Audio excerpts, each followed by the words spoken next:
Series में आज हम देखने वाले हैं परफेक्ट टेंस। लास्ट के दो पार्ट्स में हमने indefinite tense and continuous tense देखा है। अगर आपने अभी तक नहीं देखा है तो लिंक डिस्क्रिप्शन बॉक्स में दिया हुआ है, वहां जाकर आप देख सकते हैं। आज हम देखेंगे present perfect tense, past perfect tense and future perfect tense. तो सबसे पहले हम समझ लेते हैं कि परफेक्ट टेंस होता क्या है।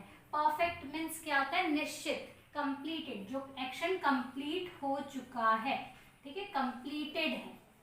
तो इसको हम हिंदी में कैसे पहचानेंगे? चुका, चुका, चुकी, चुके, या फिर या ये। इसके साथ अगर है आ जाता है, चुका है मतलब प्रेजेंट की बात हो रही, चुका था मतलब पास्ट की बात हो रही, या फिर चुके होंगे अगर हम कह दें तो फ्यूचर की बात हो रही, ठीक है। मतलब चुका के साथ यदि ह आ जाता है प्रेजेंट होगा, था आ जाता है पास्ट होगा, और ग आ जाता है तो फ्यूचर होगा, ठीक है। तो चलिए सबसे पहले हम समझ लेते हैं प्रेजेंट परफेक्ट टेंस। तो प्रेजेंट परफेक्ट टेंस में हम कैसे पहचानेंगे, हिंदी में कैसे पहचानेंगे?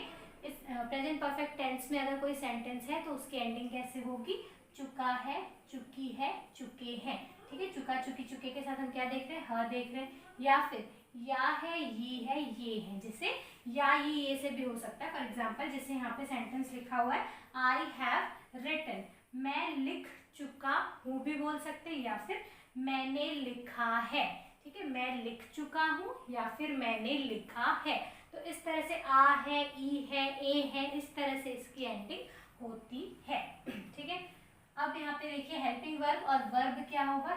प्रेजेंट परफेक्ट टेंस में हेल्पिंग वर्ब हम क्या यूज करते हैं? हैव या हैज, ठीक है, हैव या हैज यूज करते हैं। और वर्ब का थर्ड फॉर्म, परफेक्ट टेंस में हमेशा ही वर्ब का थर्ड फॉर्म ही यूज होगा। जहां भी परफेक्ट टेंस आया तो चाहे वो प्रेजेंट हो, पास्ट हो या फ्यूचर हो, वर्ब का थर्ड फॉर्म ही यूज करना है, ठीक है। तो प्रेजेंट परफेक्ट टेंस में हैव हैज होगा और वर्ब का थर्ड फॉर्म होगा।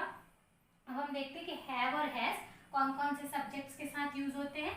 हैव प्लूरल सब्जेक्ट्स के साथ यूज होते हैं, और आपको अभी तक तो पता चल ही गया होगा कि प्लूरल सब्जेक्ट्स कौन कौन से होते हैं। आई, यू, वी, दे, या कोई भी प्लूरल नाम जो एक से ज्यादा है, जिसे हम कहेंगे डॉग। तो डॉग सिंगुलर है, अगर हम कह दें डॉग्स तो क्या होगा? प्लूरल होगा, ठीक है। हैज किन के साथ यूज करते हैं? सिंगुलर सब्जेक्ट्स के साथ। सिंगुलर सब्जेक्ट्स क्या है आपको पता है? ही, शी, इट, या किसी का नाम हो सकता है, या कोई भी सिंगुलर नाउन, जैसे यहाँ पे डॉग लिखा हुआ है, ठीक है। चलिए स्ट्रक्चर देख लेते हैं। स्ट्रक्चर में क्या होगा? सबसे पहले होता है सब्जेक्ट, फिर हेल्पिंग वर्ब। तो हेल्पिंग वर्ब यहाँ पे क्या है?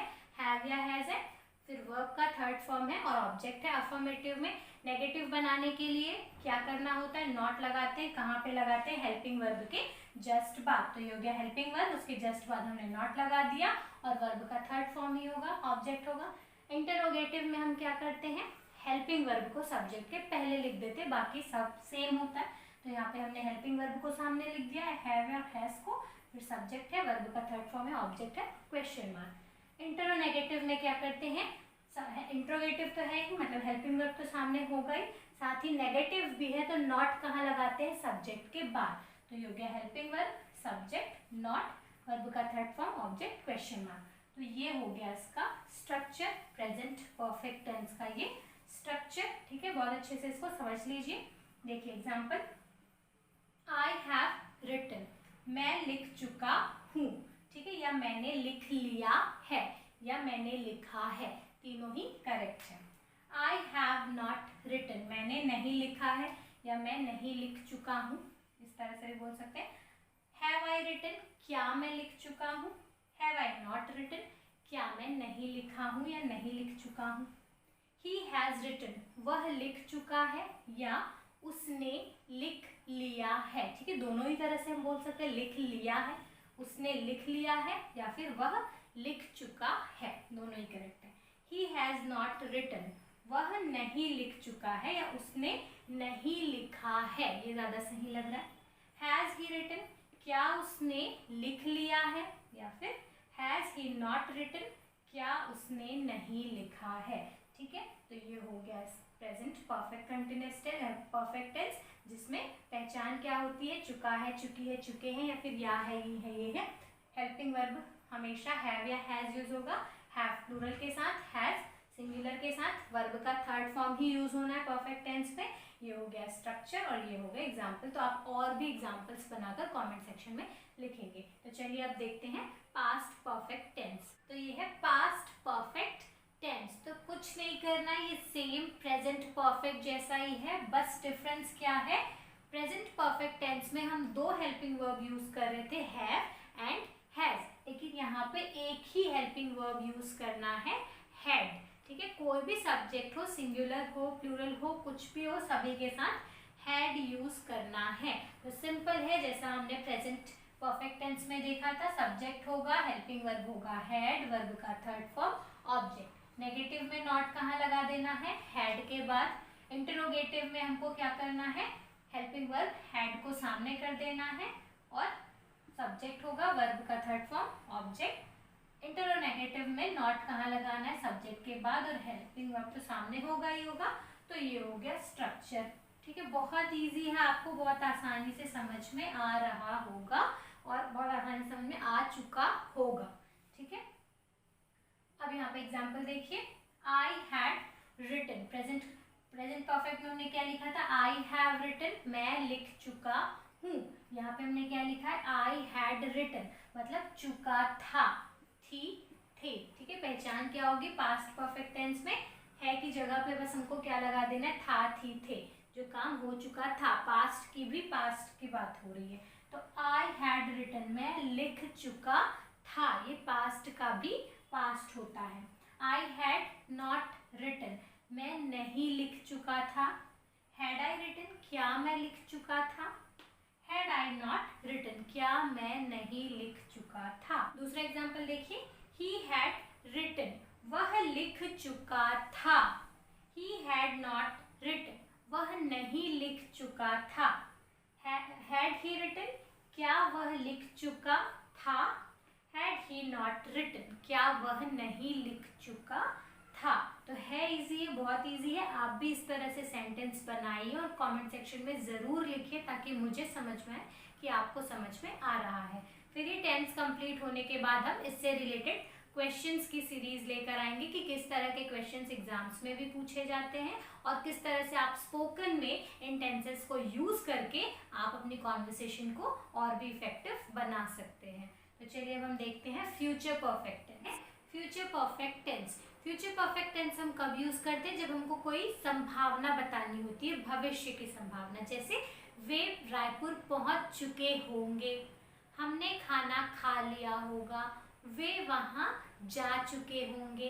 तो इस तरह की संभावनाएं बताने के लिए हम फ्यूचर परफेक्ट टेंस यूज करते हैं। तो फ्यूचर परफेक्ट टेंस की पहचान क्या होगी हिंदी में, चुका होगा, चुकी होगी, या चुके होंगे, या फिर या होगा, ये होगी, ये होंगे, गए होंगे, इस तरह से। ठीक है, इंग्लिश में कैसे पहचानेंगे, शैल और विल तो होता ही है फ्यूचर में। फ्यूचर जहाँ पे भी बात हो रही फ्यूचर की, मतलब वहाँ पे शैल और विल तो होगा ही होगा। उसके साथ हमको एक्स्ट्रा क्या ऐड कर देना है, हैव, मतलब शैल हैव या विल हैव यूज होगा। और शैल किनके साथ यूज होता है, विल किनके साथ यूज होता है, ऑलरेडी मैंने बता दिया है, आप देख लेंगे।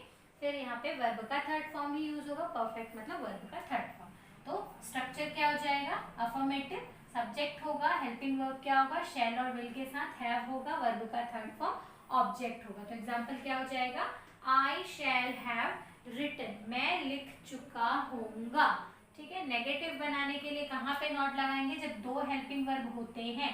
ठीक है, यहाँ पे शैल और विल के साथ एक दूसरा हेल्पिंग वर्ब है हैव। तो जब दो हेल्पिंग वर्ब साथ में होते हैं तो मैंने बताया था नॉट कहाँ लगाते हैं, दोनों के बीच में। तो स्ट्रक्चर क्या हो जाएगा, सब्जेक्ट होगा, शैल और विल के बाद नॉट होगा, फिर हैव होगा, वर्ब का थर्ड फॉर्म ऑब्जेक्ट। तो एग्जाम्पल क्या हो जाएगा, I shall not have written, I shall not have written, मैं नहीं लिख चुका होऊंगा। ठीक है, मैं नहीं लिख चुका होऊंगा। फिर इंट्रोगेटिव बनाने के लिए हेल्पिंग वर्ब जब दो होते हैं तब सब्जेक्ट कहाँ पे यूज करते हैं, दोनों हेल्पिंग वर्ब के बीच में। मतलब पहला हेल्पिंग वर्ब सामने करेंगे, फिर सब्जेक्ट लिखेंगे, फिर दूसरा हेल्पिंग वर्ब। तो स्ट्रक्चर क्या हो जाएगा, शैल या विल, सब्जेक्ट हैव, वर्ब का थर्ड फॉर्म, फिर ऑब्जेक्ट। ये हो गया इंट्रोगेटिव। एग्जाम्पल देखिए, शैल आई हैव रिटन, क्या मैं लिख चुका होऊंगा। ठीक है, इसी तरह से इंट्रोनेगेटिव बनाने के लिए नॉट तो हमेशा सब्जेक्ट के बाद ही यूज होता है, तो स्ट्रक्चर क्या आ जाएगा, शैल या विल होगा, फिर सब्जेक्ट होगा, नॉट के बाद हैव होगा, वर्ब का थर्ड फॉर्म ऑब्जेक्ट। तो एग्जांपल क्या हो जाएगा, shall I not have written, shall I not have written, क्या मैं नहीं लिख चुका होऊंगा। ठीक है, दूसरा एग्जांपल देखिए, ही विल हैव रिटन, उसने लिख लिया होगा। ठीक है, हम कैसे बोलते हैं, उसने शायद लिख लिया होगा, तो एक संभावना बता रहे हैं। He will not have written, उसने नहीं लिखा होगा। ठीक है, अभी तक उसने नहीं लिखा होगा, तो अभी तक अगर हमको ऐड करना है तो क्या बोलेंगे, He will not have written yet, yet means अभी तक। Will he have written, क्या उसने लिख लिया होगा, या फिर Will he not have written, क्या उसने नहीं लिखा होगा, क्या उसने नहीं लिखा होगा। ठीक है, तो ये हो गया फ्यूचर परफेक्ट टेंस। तो ये हमने देखा present perfect, past perfect and future perfect. तो आई होप आपको तीनों ही टेंस बहुत अच्छे से समझ में आ गए होंगे, पर फिर भी अगर आपका कोई डाउट है तो आप कमेंट सेक्शन में लिख सकते हैं, आपका डाउट क्लियर कर दिया जाएगा। और जितने भी टेंस हो चुके हैं उनसे रिलेटेड सेंटेंस बनाकर आप कमेंट सेक्शन में लिखेंगे, ताकि मुझे पता चल सके कि आपको समझ में आ गया है। तो आज के लिए बस इतना ही, मिलते हैं नेक्स्ट वीडियो में। Till then keep learning, keep practising and keep smiling. Good bye and thank you.